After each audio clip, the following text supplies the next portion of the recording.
بسم اللہ الرحمن الرحیم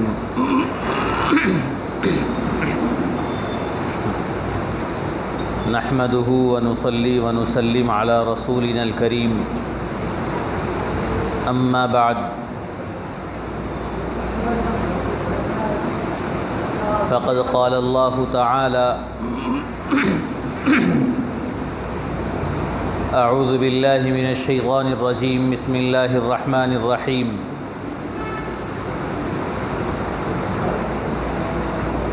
فاعبدوا اللہ مخلصین لہ الدین صدق اللہ العظیم۔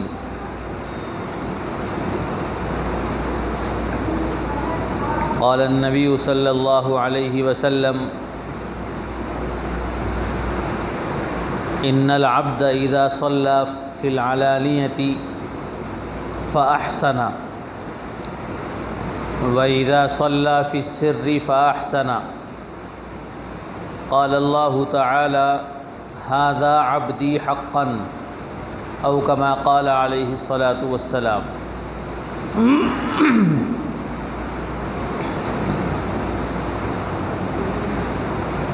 محترم سامعین اکرام، عزیز بزرگان دین،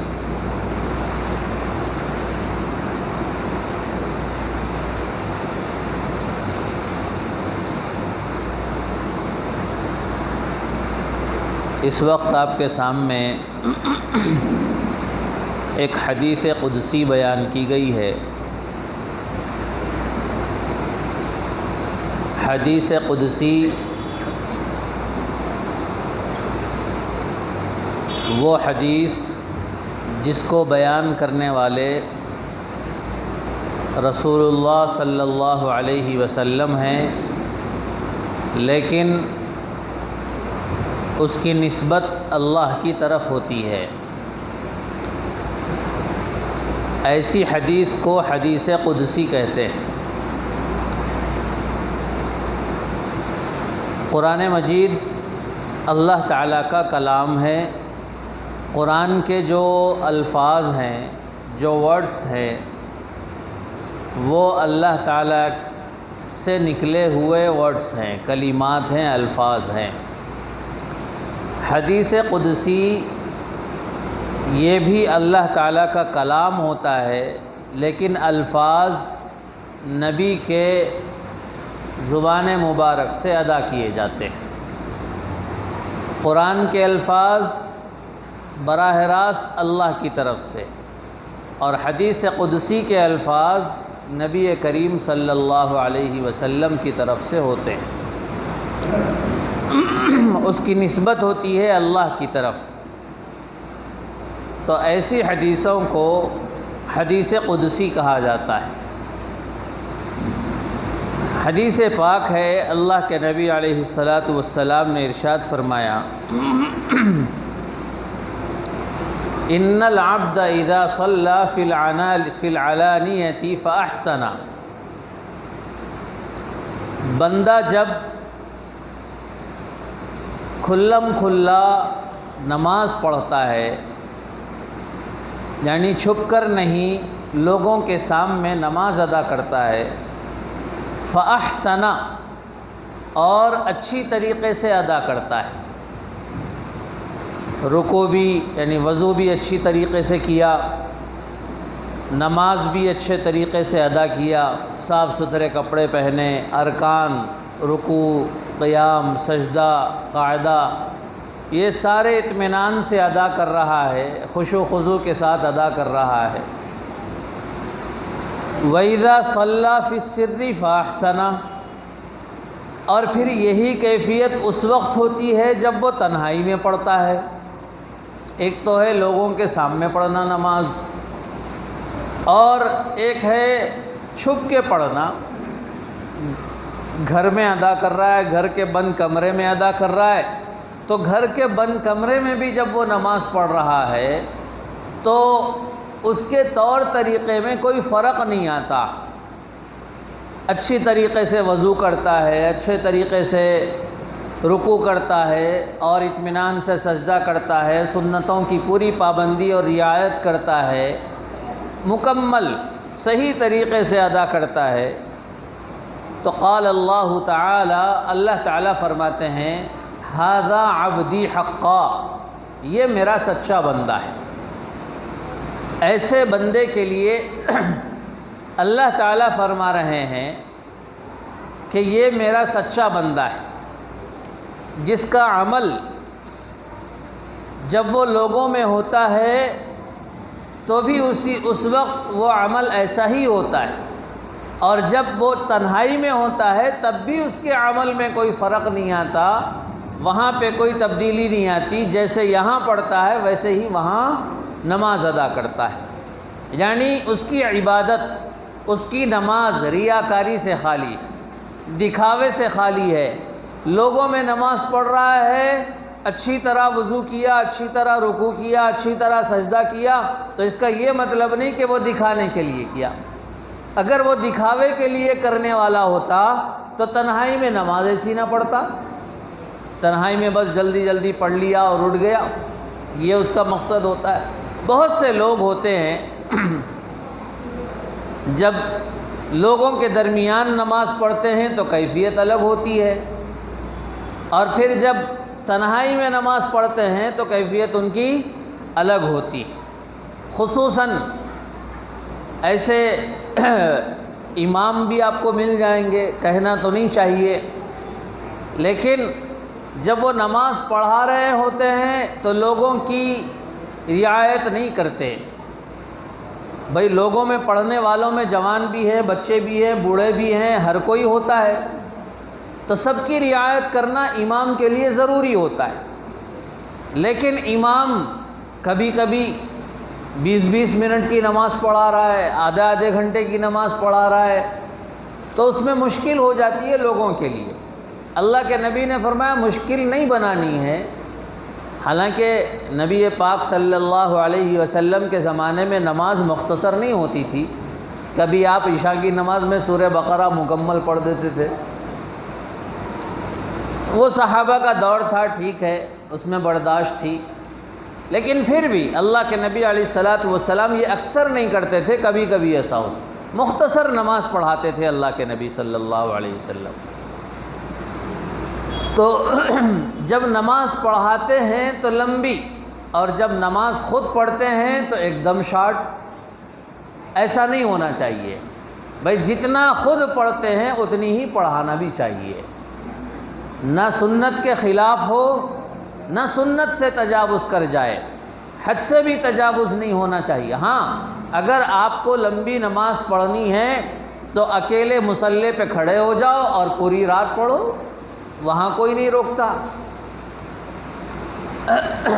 لوگوں کو زیادہ مشقت میں نہیں ڈالنا چاہیے۔ بہرحال اللہ کے نبی صلی اللہ علیہ وسلم نے جو حدیث پاک بیان فرمائی، اور جو اللہ کی طرف جس کی نسبت ہے کہ بندے کو جب اللہ تعالیٰ دیکھتے ہیں کہ وہ لوگوں کے درمیان میں بھی اسی طریقے سے نماز پڑھ رہا ہے، اور جب تنہائی میں ہوتا ہے اس وقت بھی اسی طریقے سے نماز پڑھ رہا ہے، دونوں میں کوئی تبدیلی نہیں ہے، تو اللہ فرما رہے ہیں ھذا عبدی حقا، یہ میرا سچا بندہ ہے، یہ میرا سچا عبادت گزار بندہ ہے، جو ریا نہیں رکھتا، دکھاوا نہیں کرتا، لوگوں کو دکھانے کے لیے وہ عبادت نہیں کرتا، بلکہ اخلاص کے ساتھ، خلوص کے ساتھ کرتا ہے۔ یاد رکھیے پوری زندگی میں اعمال کا دار و مدار اخلاص پر ہے، پوری زندگی کے اندر اعمال، ہر چھوٹے سے چھوٹا عمل، بڑے سے بڑا عمل، اگر اس میں نیت خالص ہے تو سمجھو وہ قابل قبول ہے، اور اگر اس میں نیت خالص نہیں ہے تو بڑے سے بڑا عمل بھی کر لو بیکار ہے۔ پہلے لوگ نیک کام کر کے ڈرتے تھے کہ پتہ نہیں قبول ہوا یا نہیں ہوا، اب لوگ برے کام کر کے بھی نہیں ڈرتے، اب ان کو اتنی بھی فکر نہیں ہوتی کہ میں نے غلط کر دیا۔ پہلے لوگ صحیح کام کر کے ڈرتے تھے کہ پتہ نہیں اللہ اس کو قبول کرے گا کہ نہیں کرے گا، اور اپنے آپ کو وہ مٹاتے تھے، وہ ظاہر ہونا نہیں چاہتے تھے، وہ دنیا کے سامنے آنا نہیں چاہتے تھے۔ بڑے بڑے کام کرنے والے دنیا میں گزرے ہیں جو اپنے آپ کو دکھانا نہیں چاہتے۔ آپ کو ایسے ہزاروں قصے مل جائیں گے، آپ نے ایسے قصے سنے ہوں گے کہ پہلے راتوں میں اندھیرا ہوا کرتا تھا. آج بھی جائیے دیہاتوں میں، اگر لائٹ وغیرہ نہیں ہے تو قندیل ہاتھ میں پکڑ کے چلنا پڑتا تھا. اگر کہیں اور ایک ہاتھ میں قندیل اور ایک ہاتھ میں ڈنڈا، کہ بھئی کہیں کوئی کتا نہ آ جائے، کہیں کوئی جانور نہ آ جائے. پہلے لوگ چلا کرتے رات کی تنہائی میں. صبح صبح جب فجر ہوتی تھی تو جب اجالا آہستہ آہستہ ہونے لگتا تھا، تو اس رات کی تنہائی میں نیک لوگ اپنے اوپر چادر اوڑھ کر، اپنے آپ کو چھپا کر، اور اس زمانے میں سکے چلا کرتے تھے، چاندی کا سکہ ہو یا سونے کا سکہ یا پھر اور جو بھی کرنسی ہوگی وہ چھپا کے چلتے تھے. اور غریب کا گھر دیکھتے تھے تو اس کے دروازے کی کنڈی پہ وہ تھیلی لٹکا دی اور چلے گئے، وہاں سے پتہ تک نہیں چلتا تھا. صبح جب گھر کا آدمی یا گھر کی خاتون دروازہ کھولتی تو وہاں پیسوں کی تھیلی لٹکی ہوئی ملتی تھی. یہ اخلاص، یہ خلوص ان لوگوں کے اندر تھا. حدیث پاک میں ہے، اللہ کے نبی علیہ السلام نے ارشاد فرمایا، جب تک اس دنیا میں ایک بندہ بھی اخلاص کے ساتھ اللہ بولنے والا موجود ہوگا، قیامت نہیں آئے گی. یہ دنیا کا نظام چلتا رہے گا. اخلاص کی اتنی بڑی برکت، اخلاص کی اتنی بڑی برکت. اور اللہ کے نبی نے فرمایا، اور بے شمار احادیث آپ دیکھ لیجئے کہ اسلام کے اندر کوانٹٹی کا اعتبار نہیں ہے، کوالٹی کا اعتبار. لِيَبْلُوَكُمْ أَيُّكُمْ أَحْسَنُ عَمَلًا. قرآن مجید میں سورہ ملک میں اللہ تعالیٰ ارشاد فرما رہے ہیں، الذی خلق الموت والحیات لنبلوکم ایکم احسن عملا، کہ جس نے موت و حیات کو اس لیے پیدا کیا کہ تم میں اچھا عمل کرنے والا کون ہے. احسن عملا، اللہ یہ نہیں فرما رہے کہ تم میں زیادہ عمل کرنے والا کون ہے، کس کی عمل کی کوانٹٹی زیادہ ہے، اللہ یہ نہیں دیکھتے ہیں. احسن عمل، بہترین عمل کس کا ہے، کوالٹی کس کی اچھی ہے. صحابہ اکرام کتنے صحابہ اکرام ہیں جن کو صرف 4 سال ملے اسلام کے، کسی کو 5 سال، کسی کو 2 سال، کسی کو 10 سال، کسی کو زیادہ ملے. لیکن اس کے باوجود بھی جس کو 5 سال ملے ہیں اسلام کے، اس صحابی کے درجے کو اگر کوئی 70 سالہ مسلمان جس نے پوری زندگی اسلام میں گزاری، اور اگر کسی کو 100 سال بھی اگر مل گئے تو وہ 5 سال والے صحابی کا مقابلہ نہیں کر سکتا. جب سے وہ بالغ ہوا 15 سال کی عمر میں اگر اس کے بالغ ہونے کو مان لیا جائے، 100 سال اگر اس کو ملے ہیں تو 85 سال اس نے نمازیں پڑھی، 85 سال اس نے روزے رکھے، عبادتیں کی، سب کچھ کیا. لیکن اس 85 سال کی عبادتوں کا مرتبہ اس صحابی کے 5 سال کیا 5 دن 5 گھنٹے کی عبادت کے برابر نہیں ہو سکتا. کیوں؟ اس لیے کہ وہاں کوالٹی تھی اور اخلاص اتنا زیادہ ان کے اندر کوٹ کوٹ کے بھرا ہوا تھا کہ وہ اللہ کے لیے ہر کام کرتے تھے. کبھی دکھاوا ان کی نظر میں نہیں ہوتا تھا. آپ نے حضرت علی کا مشہور قصہ سنا. جنگ میں ہیں، دشمن کے سینے پہ بیٹھے ہوئے ہیں اور ہاتھ میں تلوار ہے. 2-4 سیکنڈ میں اس کافر کی گردن کٹنے والی ہے، ختم ہونے والی ہے. اتنے میں وہ کافر حضرت علی کے چہرے پہ تھوک دیتا ہے. حضرت علی کے چہرے پہ جیسے ہی تھوکا، اگر کوئی آج ہمارے چہرے پہ تھوکے تو ڈبل غصہ آ جاتا ہے، بلکہ آپے سے باہر ہو جاتے ہیں ہم لوگ. لیکن حضرت علی کا کمال دیکھیے، حضرت علی کا اخلاص دیکھیے کہ جیسے ہی اس کافر نے حضرت علی کے چہرے پہ تھوکا، فوراً حضرت علی وہاں سے ہٹ گئے، اس کے سینے سے اٹھ گئے. وہ آدمی پریشان ہوا، اچھا ابھی تو تم نے مجھے قابو کر لیا تھا اور قتل کرنے والے تھے اور اٹھ گئے اب. تو حضرت علی نے کہا کہ اب تک جو میں تجھے قتل کر رہا تھا وہ اللہ کے لیے، اب جب تو نے مجھ پہ تھوک دیا ہے تو اب مجھے غصہ آ گیا، تو اب میں غصے کی وجہ سے قتل کروں گا تو یہ اللہ کے لیے نہیں ہوگا، یہ میرے غصے کی وجہ سے ہوگا، یہ میرے نفس کی وجہ سے ہوگا، اور میں میرے نفس کی وجہ سے یا میرے غصے کی وجہ سے کسی کو قتل نہیں کر سکتا. اللہ کے لیے تو کر دوں گا قتل، لیکن اپنے لیے میں کسی کو قتل نہیں کر سکتا۔ یہ ہے اخلاص، یہ ہے خلوص، کہ اپنے عمل کو خالص اللہ کے لیے کر دینا، خالص اللہ کے لیے، کوئی ایک رتی بھر بھی دنیا والوں سے کوئی فائدہ نہیں، اپنے عمل کا ثواب اللہ سے لینا، اللہ سے مانگنا بس۔ لوگ کروڑوں روپیہ، کھربوں روپیہ، لوگ دولت کی انبار لوٹا دیا کرتے تھے، لیکن لوگوں کو پتہ نہیں چلتا تھا کہ کیا ہو رہا ہے۔ آج 10,000 روپیے کا چیک دے کر 10 آدمی کھڑے ہو کے فوٹو لیتے ہیں، 10 آدمی، وہ بھی ہاتھ لگا رہا ہے، وہ بھی ہاتھ لگا رہا ہے، وہ بھی ہاتھ لگا رہا ہے، اور فوٹو لے رہے ہیں۔ کیوں بھائی؟ ہم 10,000 دے رہے ہیں، نعوذ باللہ۔ بھائی ٹھیک ہے، بعض کام تشہیر کرنے پڑتے ہیں، اس کا ایڈورٹائزمنٹ کرنا پڑتا ہے۔ جیسے کچھ تنظیمیں ہیں، سوشل تنظیمیں، وہ کام کرتی ہیں اور ان کو دکھانا پڑتا ہے لوگوں کو کہ بھئی ہم کام کر رہے ہیں، ٹھیک ہے، وہ کر سکتے ہیں۔ لیکن انڈیویجول جو کر رہے ہیں اور جو تنظیمیں بھی اگر کر رہی ہیں تو ان کو بھی حد سے زیادہ کرنے کی ضرورت نہیں ہے، جہاں جتنا ان کو ضرورت ہے بس اتنا ہی کریں، وہ اس سے زیادہ وہ بھی نہ کریں۔ میرے دوستو، اخلاص اگر نہ ہو تو اچھے سے اچھا عمل بھی بیکار ہو جاتا ہے، اچھے سے اچھا عمل بھی۔ اور اگر اخلاص ہو تو پھر میرے دوستو اللہ رب العزت اس خالص عمل کی قدر کرتے ہیں، نیت کی بڑی قدر کرتے ہیں اللہ رب العزت، نیت کی۔ ایک صحابی جنگ میں نبی کریم صلی اللہ علیہ وسلم نے لوگوں سے چندہ مانگا کہ بھئی جنگ میں فوجیوں کے لیے چندے کی ضرورت ہے۔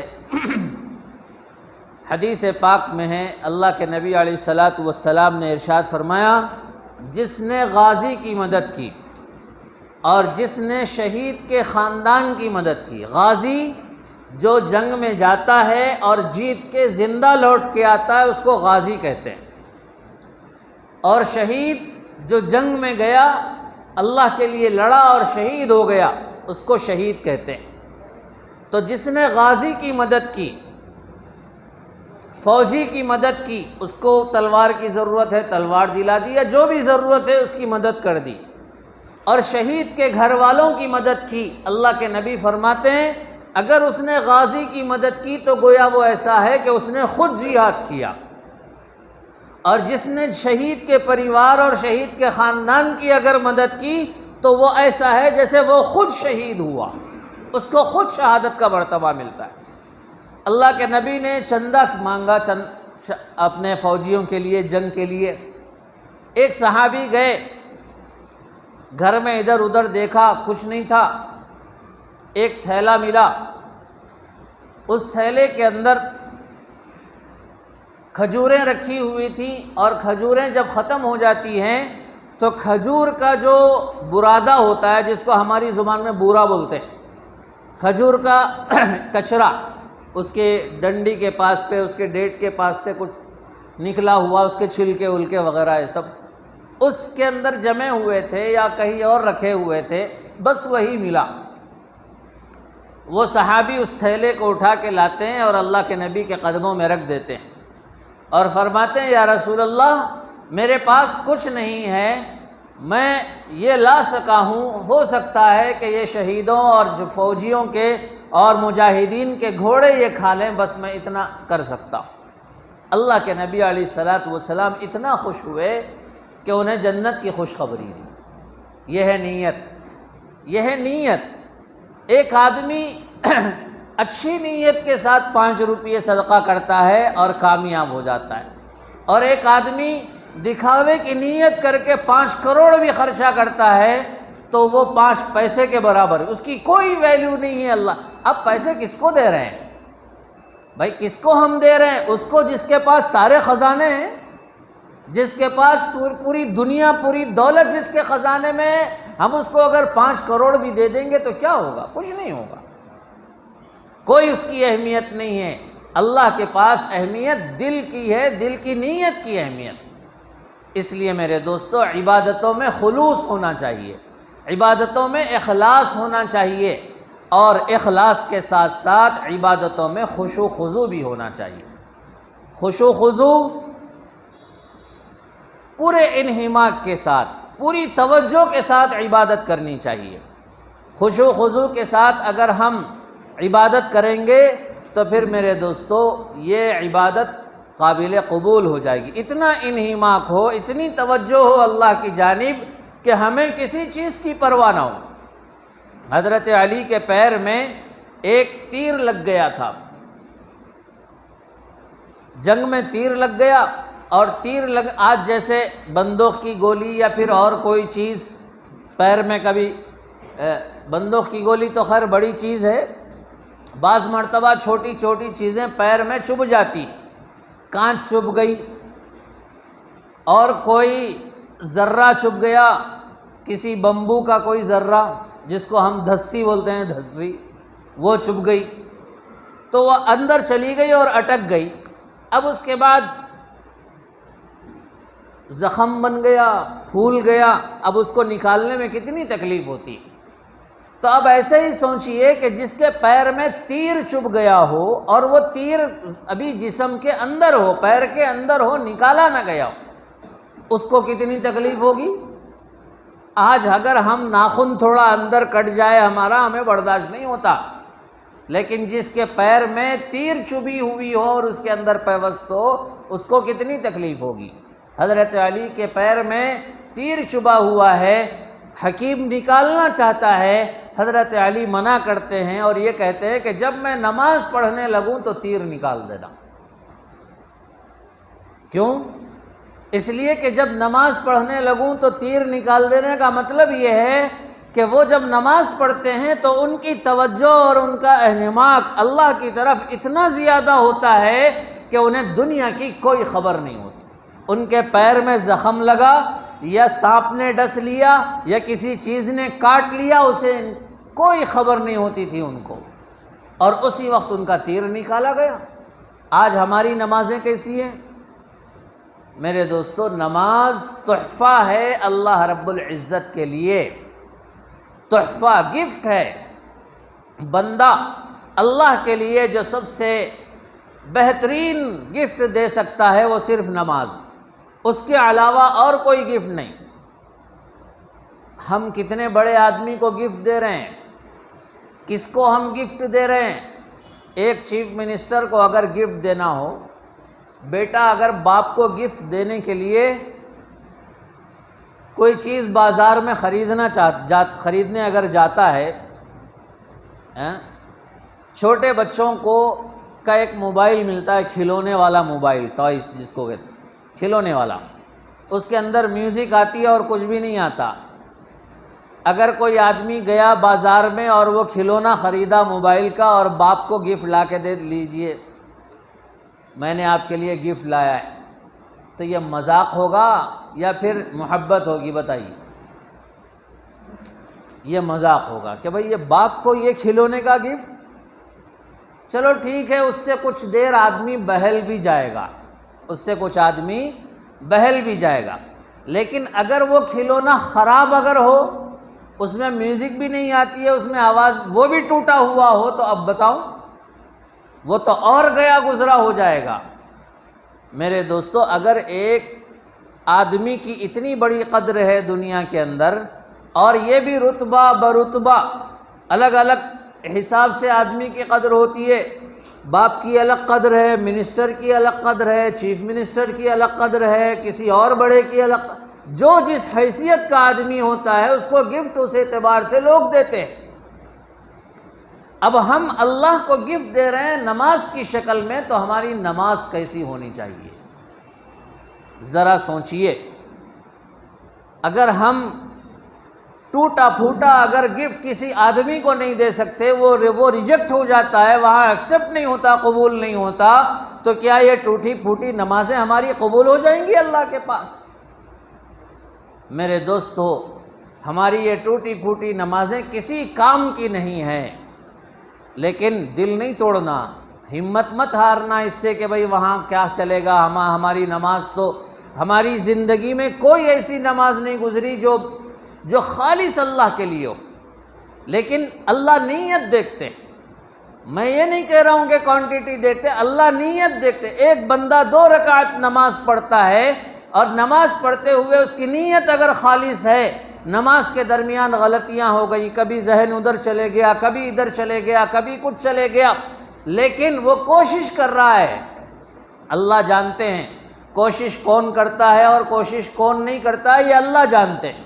تو وہ بندہ اگر کوشش کر رہا ہے کہ میں خالص ہو کے نماز پڑھوں، نہیں ہوتا وہ الگ بات ہے، لیکن کوشش تو کرتا ہے، اللہ اس کی کوشش پہ اس کو ثواب دیں گے، اللہ اس کی نیت پہ اس نماز کو قبول کریں گے۔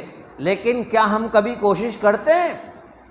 نماز میں کھڑے ہو گئے، کبھی داڑھی میں ادھر ہاتھ ہلا رہے ہیں، کوئی ناک میں انگلی کر رہا ہے، کوئی کان کھجا رہا ہے، کوئی کچھ کر رہا ہے، کوئی پیٹھ کھجا رہا ہے، اور کبھی بس مگن ہے کسی سوچ کے اندر میں اس کو کتنے پیسے دیا، ادھر سے کتنے آنا ہے، فلاں آنا۔ ایسی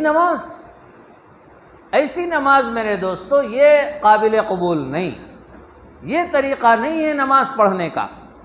نماز پڑھو خالص اللہ کے لیے۔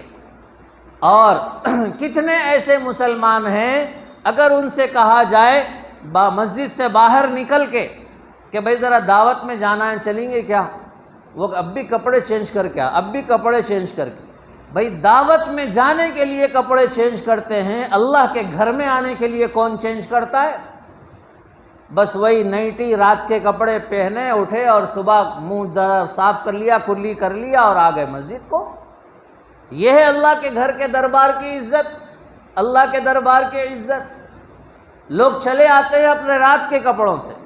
میں یہ نہیں کہہ رہا کہ نماز نہیں ہوتی اس کے اندر، اگر وہ پاک ہیں تو نماز ہو جائے گی، لیکن ادب ہوتا ہے نا بھئی۔ جیسے دعوت میں جانے کا ایک طریقہ ہوتا ہے، اللہ کے سامنے آنے کا بھی ایک طریقہ ہوتا ہے۔ دعوت میں جانے کے لیے ہم ہزاروں روپیے برباد کر دیتے ہیں، اللہ کے لیے ہم کتنا خرچ کریں گے؟ کیا ہم نے سوچا کتنا کرتے؟ صاف ستھرے کپڑے ہم پہننا نہیں چاہتے، اچھے کپڑے پہننا نہیں چاہتے، اور تو اور جمعہ کے دن بھی کوئی اللہ کے لیے وقت نکالنا نہیں چاہتا۔ بھئی اللہ اپنے لیے وقت نکالنا ہے اصل میں۔ یہ اللہ کو کیا ضرورت ہے ہماری؟ اس دنیا کی اس دھرتی پہ کسی انسان کی ضرورت نہیں ہے، اللہ کسی کا محتاج نہیں، اللہ کسی کی نماز کا بھی محتاج نہیں۔ پوری دنیا مل کے اگر اللہ کی نافرمان بن جائے، اللہ کی شان میں کوئی فرق آنے والا نہیں۔ ضرورت ہمیں ہے، ہمیں اللہ کے سامنے منوانا ہے، ہمیں اپنے آپ کو قبول کروانا ہے۔ اس لیے میرے دوستو خالص نیت کے ساتھ، پورے انہماک اور توجہ کے ساتھ عبادت۔ میرے دوستو ہمارا دماغ کہیں اور چلے جاتا ہے۔ بہت سے لوگ شکایت کرتے ہیں، بھائی نماز پڑھتے ہیں تو ہم کبھی ادھر کے خیالات، کبھی ادھر کے خیالات، کبھی گندے گندے خیالات۔ میرے دوستو خیالات آنا کوئی بری بات نہیں ہے، وہ آ جاتے ہیں، لیکن آنے کے بعد اس کو پکڑ کے نہیں ٹھہرنا چاہیے۔ آگے چھوڑ دو، آتے ہیں چلے جاتے ہیں، اس پہ محنت کرنا پڑتا ہے۔ کرتے کرتے کرتے ایک وقت ایسا آ جاتا ہے کہ اب جیسے ہی اللہ اکبر کہہ کے ہاتھ اٹھاتے ہیں تو ہمارے ذہن میں سوائے اللہ کے اور کوئی نہیں ہوتا۔ یہ وقت آہستہ آہستہ آتا ہے، ایسا نہیں ہوتا ہے بھائی پیدا ہوتے ہی کوئی ولی اللہ بن جائے، ایسا نہیں۔ محنت کرنی پڑتی ہے، لیکن کیا ہم کرتے ہیں اس کے لیے محنت؟ کیا ہماری 60 سال 70 سال کی نمازوں میں کوئی ایک نماز ایسی بتا دو، یا زندگی کا کوئی ایک عمل ایسا بتا دو جس کو ہم اللہ کے بارگاہ میں تحفے کے طور پہ پیش کر سکیں؟ ہے کوئی اس قابل کا عمل؟ نہیں ہے، کوئی عمل نہیں۔ تو کیا اب ہم عمل کرنا چھوڑ دیں؟ کیا نمازیں پڑھنا چھوڑ دیں؟ نہیں چھوڑیں گے نمازیں پڑھنا، ہم نیت خالص کریں گے۔ بس ہم نیت خالص کریں گے کہ یا اللہ ہم سے اتنا ہی ہو پا رہا ہے، ہم کر رہے ہیں، بس ہماری نیت کو دیکھ کے ہماری نمازیں قبول کر لیجئے، ہم یہ درخواست کریں گے۔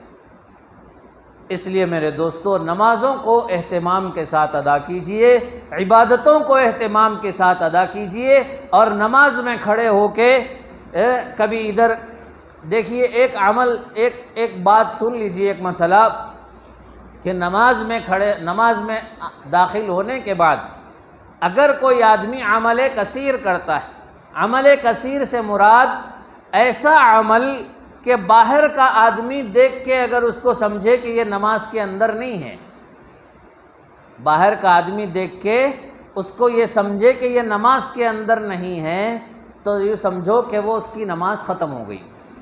نماز پڑھ رہے ہیں، نماز پڑھتے پڑھتے جیب میں سے موبائل نکالے اور یوں دیکھ رہے ہیں، پھر اس کا یوں، تو باہر کا آدمی اگر یہ دیکھے گا تو بتاؤ اس کو یقین ہوگا کہ یہ نماز میں، تو سمجھو اس کی نماز ٹوٹ گئی۔ کوئی آدمی نماز میں ہے، سر کھجا رہا ہے بہت دیر سے، ادھر دیکھ رہا ہے ادھر دیکھ رہا ہے۔ دیکھیے نماز میں چہرہ اگر کوئی پھیر دیتا ہے قبلے کی طرف سے اگر کوئی چہرہ یوں پھیر دے تو بھی اس کی نماز ہو جاتی ہے، نماز تو اس کی ہو جائے گی لیکن اس کی نماز ناقص ہوگی۔ سینہ قبلے کی طرف ہونا نماز میں ضروری ہوتا ہے۔ سینہ اگر سینہ پھر گیا نماز سے، 30 ڈگری بھی اگر سینہ نماز سے قبلے سے پھر گیا تو اس کی نماز ٹوٹ جائے گی۔